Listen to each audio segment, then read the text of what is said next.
Halo teman-teman, kembali lagi bareng gue Hentitan di Triso channel edukasi kripto terbaik bagi calon miliarder kripto masa depan. Oke teman-teman, jadi dari kemarin banyak banget dari teman-teman yang minta gue untuk bahas kenapa sih Cardano yang kemarin ada Cardano Summit harusnya naik, tapi ini malah turun ya. Kalau teman-teman ingat kemarin, harganya itu udah mulai pump ya dari 31.000, 32, 33 udah mulai hijau, udah mau ke 34.000, malah turun ke 31.000 lagi. Tiba-tiba ada candle merah yang besar yang tiba-tiba jadi jatuh aja harga Cardano. Dan juga itu nggak berdampak ke Cardano doang, tapi ternyata berdampak ke cryptocurrency lainnya. Nah, jadi gue hari ini akan bahas itu ya, kenapa sih Cardano itu nggak ke pump dan juga apa aja sih yang dibahas di Cardano Summit 2021 ini, dan prediksi harga Cardano ke depannya setelah kita melihat hasil dari Cardano Summit yang kemarin. Oke, jadi kita nggak usah lama lagi, kita langsung menuju ke laptop. Sebelum itu, buat teman-teman yang pengen tahu cara dapat profit dari cryptocurrency, gua punya ebook gratis buat teman-teman. Di situ udah gua tulis jurus-jurus rahasia dan tips and trick untuk mendapatkan profit dari cryptocurrency. Teman-teman bisa lihat ilustrasi e-booknya di sini ya.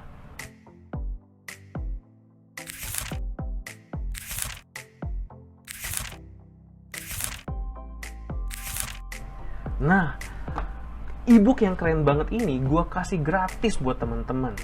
Tapi, teman-teman harus subscribe channel ini dan juga teman-teman harus join grup Telegram Trisul Community. Karena di sana gue bakal sharing-sharing informasi terbaru jika ada koin yang berpotensi untuk naik di sana.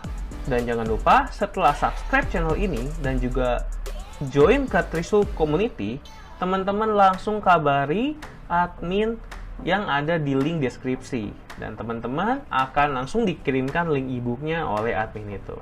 Jangan sampai teman-teman melewatkan kesempatan ini, karena kesempatan ini terbatas.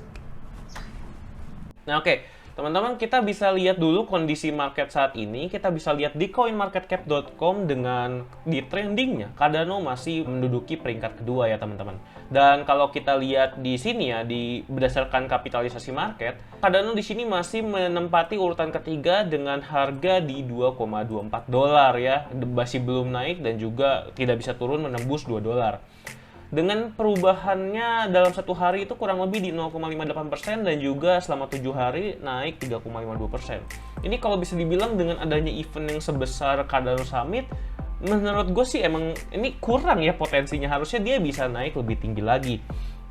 Nah ternyata setelah gue cari tahu nih teman-teman, ya kenapa sih harga Cardano ini kemarin setelah pump malah kena dump? Nah karena ini teman-teman, jadi ada berita yang cukup heboh dan ini sudah sering kali ya, berita ini sudah setiap tahun muncul ya teman-teman. Ya ini ya, Cina ban kripto. Jadi kalau kemarin teman-teman ngikutin kemarin kan gua udah ngasih pengumuman kalau ada berita FUD ya yang membahas tentang Cina akan melakukan ban pada kripto. Itu kan udah sering banget ya teman-teman. Kita udah tahu lah kalau misalnya Cina itu dari dulu, dari tahun-tahun sebelumnya juga tidak setuju dengan yang namanya cryptocurrency. Nah, tapi di sini kalau menurut gua ada berita tambahan yang menurut gua ini cukup menggemparkan ya. Jadi di sini bursa kripto Huobi hengkang dari China dan juga nanti akan disusul oleh Binance ya. Kalau teman-teman lihat di sini, Huobi dan Binance tidak bisa digunakan lagi di China. Jadi kalau misalnya teman-teman lihat di sini ya, dua bursa pertukaran Bitcoin terbesar di dunia, Huobi dan Binance, telah menghentikan pendaftaran baru untuk pengguna di China. Nah, Huobi dan Binance telah berhenti memberi izin kepada traders menggunakan nomor ponsel Cina daratan untuk mendaftarkan akun baru. Ini setelah People's Bank of China mengatakan pada Jumat semua transaksi terkait kripto akan dianggap sebagai aktivitas keuangan terlarang. Jadi benar-benar jadi ilegal ya. Bisa jadi mungkin masuk ke ranah hukum teman-teman. Jadi intinya sih kalau misalnya teman-teman lihat di sini pendaftaran baru masih tersedia untuk pengguna Hong Kong di kedua platform, tetapi di Cina daratan atau di mainland nggak lagi jadi pilihan untuk pembuatan akun baru. Huobi juga bahkan telah mengumumkan untuk menutup akun yang ada pada akhir tahun. Jadi memang di akhir tahun ini akan hengkang dari daratan Cina mainland teman-teman. Dan menurut gue ini lumayan berdampak ke market kripto ya. Karena jadi makin susah loh di situ mau transaksi kripto, investornya jelas akan berkurang karena kan paling banyak investor itu dari Cina mainland loh teman-teman. Ya makanya Binance sama Huobi kan ada di China mainland. Tapi sekarang malah dilarang-larang teman-teman ya, jadi aktivitas ilegal. Nah ini yang menurut gue berkontribusi ke penurunan harga Cardano ya.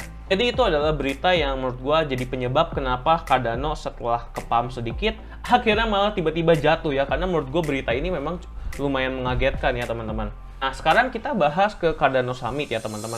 Dan di Cardano Summit ini, kita bisa lihat ada beberapa project ya, yang di-highlight. Sebenarnya ada banyak banget sih project kerjasamanya, tapi ya gue di sini mau bahas sekilas aja. Di sini teman-teman bisa lihat dari Twitter si Alexander Hook yang udah meringkas ya. Di sini teman-teman mungkin bisa baca secara cepat aja. Ini untuk Dish. Kalau Dish itu sebenarnya kayak perusahaan telkom lah, kayak perusahaan telekomunikasi. Jadi kalau teman-teman mau baca lebih lanjut ya bisa baca di sini ya. Intinya ini adalah first collaboration ya untuk jenisnya yang bekerja sama dengan perusahaan telekomunikasi ini. Kan kalau teman-teman mau lihat lebih lanjut tentang apa sih si Dish ini ya teman-teman bisa nonton di sini ya. Dan yang kedua ini Chainlink. Nah ini yang bakalan gua bahas nanti ya teman-teman agak detail. Kenapa? Karena menurut gua kerjasama antara Cardano dengan Chainlink ini yang menurut gua paling besar lah ya, yang kemungkinan berdampak ke harga si Cardano nanti. Dan ini rival esports ini ya kerjasama dengan esports ya, teman-teman bisa baca juga di sini ya. Jadi di website resminya Cardano Foundation pun teman-teman bisa baca di sini about rival profits first of its kind. Jadi di sini bakalan ada NFT, udah gitu ada marketplace-nya yang mungkin akan terkoneksi dengan si Cardano ya teman-teman. Jadi kita bisa beli dan jual melalui Cardano di situ. Dan kita juga bisa memberikan reward kepada pemain-pemainnya dan juga kepada pemain yang kita sukain ya di sini ya. Teman-teman bisa lihat di sini lebih jelasnya ya. Dan yang kedua di sini ada Akuan Fraud Prevention. Nah, kalau ini sebenarnya teman-teman juga bisa baca di sini ya di YouTube Cardano Summit, Atala Prism, and Akuan Announcement. Nah, di sini intinya sih teman-teman, di sini si Atala Prism itu bisa menambah kemampuan Cardano untuk adding a decentralized identity component while maintaining features of underlying protocol ya.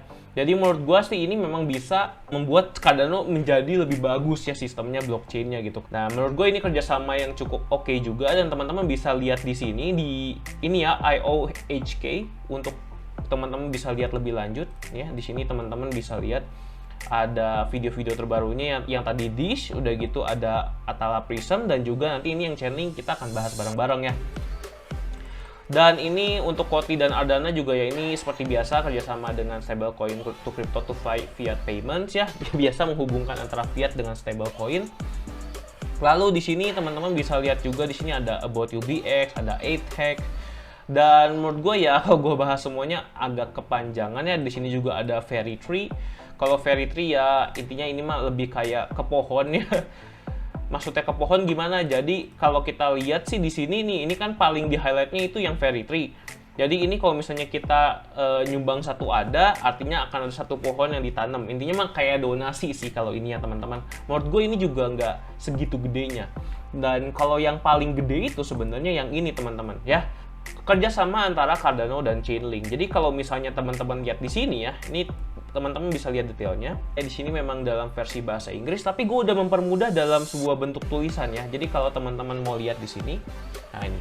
Jadi ini kita lihat kerjasama Chainlink, Oracles for Real-Time Market Data. Di sini teman-teman bisa lihat Tim Harrison dari IO duduk bersama Nicky Arianseng ini dari Chainlink ya untuk membahas kolaborasi ekosistem terbaru si Cardano dengan Chainlink, akan menghadirkan fitur dan alat pengembangan baru ke platform Cardano dan ekosistem dari si Cardano. Nah, jadi kalau dulu tuh bisa dibilang Cardano sama Chainlink itu kompetitor ya, tapi sekarang kerjasama. Jadi menurut gue ini adalah news yang sangat bagus untuk project Cardano ya. Dan kalau kita lihat di sini, kalau teman-teman tahu Chainlink itu kan memungkinkan smart contract terhubung dengan penyedia data off-chain seperti rekening, bank umum, dan data feed, serta web API ya teman-teman. Jadi kalau kerjasama kan pasti akan menguntungkan buat Chainlink dan juga buat Cardano. Jadi di sini Chainlink akan mendapatkan keuntungan, mendapatkan benefit dengan dapat menawarkan data feed available yang dia punya ke developer-developer dari Cardano blockchain. Yang seperti kita tahu kan developer-developer di Cardano blockchain kan banyak banget ya teman-teman. Jadi istilahnya dia bisa jual data mereka ke si developer Cardano, dan disitulah dia bisa dapat keuntungannya teman-teman. Sedangkan Cardano benefitnya apa sih teman-teman? Mendapatkan data Oracles. Oracles itu penyedia datanya yang masuk ke blockchain Cardano. Jadi intinya gini teman-teman, karena kan kalau misalnya developer ingin membuat sebuah aplikasi yang membantu, itu pasti butuh data teman-teman. Nah datanya itu dapat dari mana? Datanya ya dapat dari Chainlink. Makanya jadi supaya Cardano bisa semakin besar, memang harus mengumpulkan data sebanyak-banyaknya untuk menyuplai ke si developer-developer yang ada di Cardano. Makanya kerjasama si Cardano dengan Chainlink ini, dua-duanya itu dapat saling menguntungkan teman-teman. Dan menurut gua ini kedepannya akan bagus banget ya. Tapi teman-teman, jadi yang perlu dicatat nih dari kerjasamanya si Cardano, bahkan include dengan kerjasama dengan Chainlink, itu kalau kita lihat memang ini agak long term ya. Jadi nggak bisa dilihat hasilnya saat ini. Jadi itu kenapa pump Cardano itu nggak tinggi-tinggi banget ya teman-teman. Nah jadi kalau misalnya kita menuju ke chart ya, teman-teman ingat kan kemarin di tanggal 25 itu sempat naik banget sampai ke 2,454 dolar nih teman-teman. Jadi ini si Cardano itu udah pump loh teman-teman, karena si Cardano Summit ini. Nah tapi teman-teman akhirnya malah turun, jadinya aneh banget ya. Jadi udah ke pump malah ke dump besoknya. Nah ini yang tadi itu dump itu disebabkan oleh yang berita tadi, berita China FUD ya, atau berita China ban crypto, Huobi keluar, Binance juga berencana untuk keluar dari daratan China mainland. Jadi itu berita buruk lah menurut gua ya teman-teman.